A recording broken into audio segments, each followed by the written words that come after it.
So, to kind of round out our conversation of John Locke's essay on understanding, he basically is saying at the end of this is that we are not meant to be geniuses like these master builders of the Commonwealth, right? Like if he mentions people like Sir Isaac Newton or Robert Boyle, these kind of really big, heavy hitting giants that were really big names in the scientific community who were kind of considered to be people who had considerable understanding, right?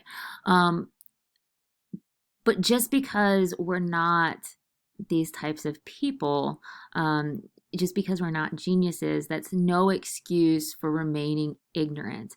The problem, he says, is with these writers who use vague and insignificant language, right? Using language that no one understands and having that pass for knowledge, right? He's basically saying that there are authors out there who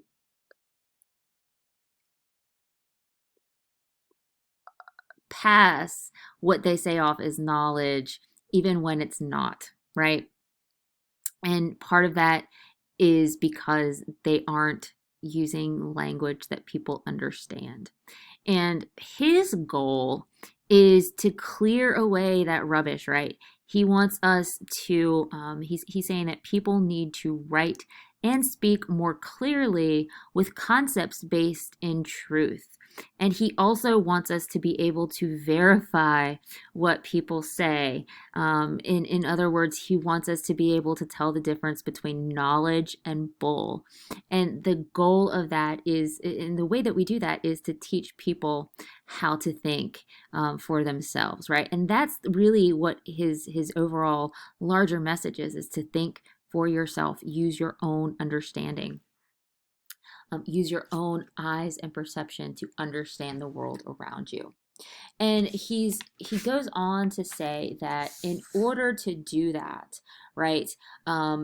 He says that people need to use clear and distinct ideas, and I think that that is so ironic because these ideas that he is presenting are anything but clear and distinct, right? It's incredibly complicated and incredibly convoluted. And at the bookseller's request, he has to kind of reimagine and change this passage of from clear and distinct ideas to determined in order for them to be clear. If that makes it's incredibly confusing. So if you found this confusing, don't feel bad because it is pretty confounding. But um, anywho, he goes on to say that determine, and this is kind of where, and I don't want to read too much into it because it's incredibly confusing, but his overall kind of point is that he is making is that determined ideas are things that are fact, things that are unchangeable, something that can be named and fixed, right? And they are ideas by which everything else is determined. So, for example, I understand what ice is, right? I can touch it, I can feel it. In my mind, ice is always going to be ice, right? Fire is always going to be fire, and water is always going to be water.